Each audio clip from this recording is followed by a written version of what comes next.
Let me, just so I can get it on tape, your name is? Erik O. Petersen. And the spelling is?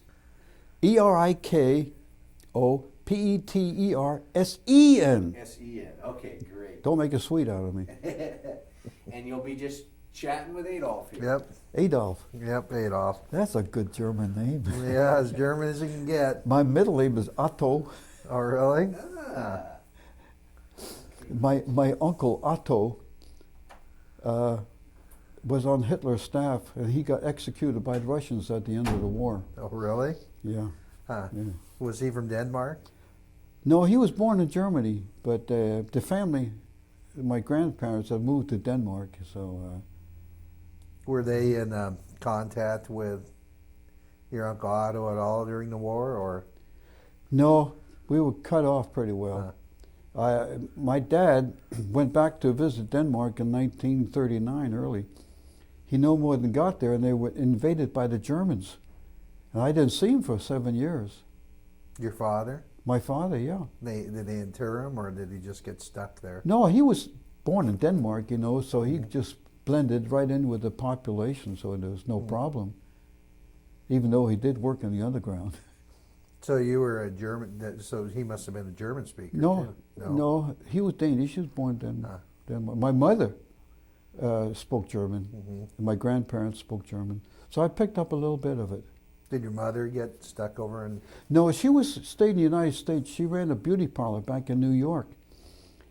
Unfortunately, she died in 1940. So when I wanted to join the Navy, I found out that I couldn't prove that I was a citizen. Even though they had become citizens, I thought I was naturally a citizen through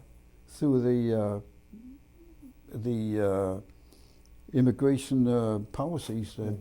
When the children automatically become citizens with the parents. How old were you when you immigrated? 7. 7? I was only 7, yeah. And how old were you when your father went back to Denmark?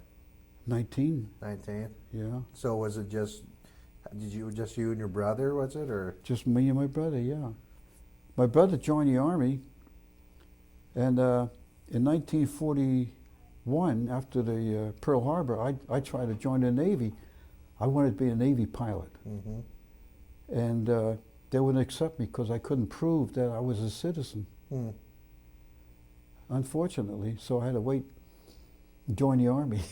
So were you still living on a farm at that time, or? No, we lost the farm in 1932. The bank took it. Depression. Depression, you know. It was a nice dairy farm, 10 cows, about 300 chickens. So what did you do during the Depression? Did your father find something? Well, my father had been a journeyman carpenter in the old country, so he went back to carpentry, and my mom started a beauty parlor. And she did quite well. In fact, better than my dad did. And that was New York, was it? That was in Long Island, Great Neck, Long Island, New York. That's where you get your accent from. Pardon me? That's where you get your accent.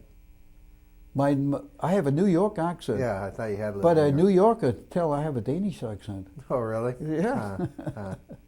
So you must speak Danish then?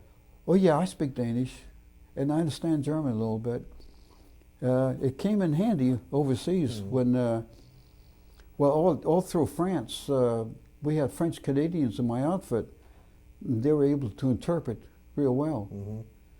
But when we got to Germany, I was the only one in my outfit that could understand a little German. So they used me a lot, you know.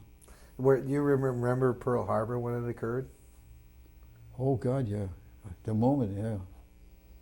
Yeah. Where were you at, you know? I was in New Jersey. I was working in New Jersey as a machinist.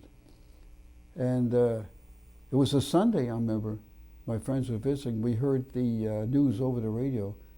And we just kind of went into shock because we knew we got both the Japanese and the Germans and probably the Italians to fight. That's what I remember. Then you decided you wanted to enlist right at that point then? Yeah, I was thinking the Navy because I've been a kayaker most of my life. I like the water. I like to be near water. And I thought a small PT boat would be just ideal for me. We had a neighbor where I lived in Long Island, Walter P. Chrysler. You know, he had an automotive czar, I guess you might